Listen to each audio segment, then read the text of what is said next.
টাঙ্গাইলের প্রাথমিক শিক্ষক নিয়োগ পরীক্ষার প্রশ্নপত্র ফাঁস চক্রের 5 সদস্যকে গ্রেফতার করেছে র্যাব।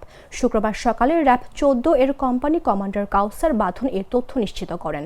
কাউসার বাঁধন বলেন, বৃহস্পতিবার দিনগত রাত ঢাকায় প্রশ্নপত্র জড়িত চক্রের একজনকে গ্রেফতার করে। পরে তার দেওয়া তথ্যের অনুযায়ী জানতে পারি এ চক্রের আরও সদস্য রয়েছে। পরে গ্রেফতার ব্যক্তির তথ্য অনুসারে র্যাব সদস্য অভিযানে নামে। পরে অভিযানে চালিয়ে চক্রের 5 সদস্যকে গ্রেফতার করা হয়।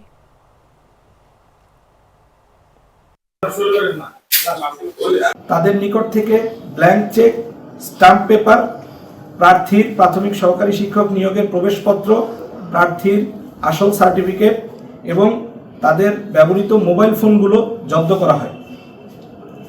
গ্রেপ্তারকৃত আসামিদের মোবাইলে বিভিন্ন পরীক্ষার্থীদের সাথে প্রশ্নপত্র এবং চাকুরি দেওয়ার নামে বিভিন্ন অঙ্কের টাকা আদান প্রদানের কথোপকথন সহ বিভিন্ন আলামত পাওয়া যায়। গ্রেপ্তারকৃত আসামিদের বিরুদ্ধে আইনানুগ ব্যবস্থা গ্রহণের জন্য টাঙ্গাইল সদর থানায় আলামত সহ হস্তান্তর করা হবে। উল্লেখ্য যে গ্রেপ্তারকৃত সকল আসামিদের নামে শেরেবাংলা নগর থানায় প্রাথমিক শিক্ষা অধিদপ্তর কর্তৃক মামলা রুজু করা হয়েছে, যার মামলা নং 9 তারিখ 9 জানুয়ারি 2026, ধারা 406, 420/34, পেনাল কোড 1860।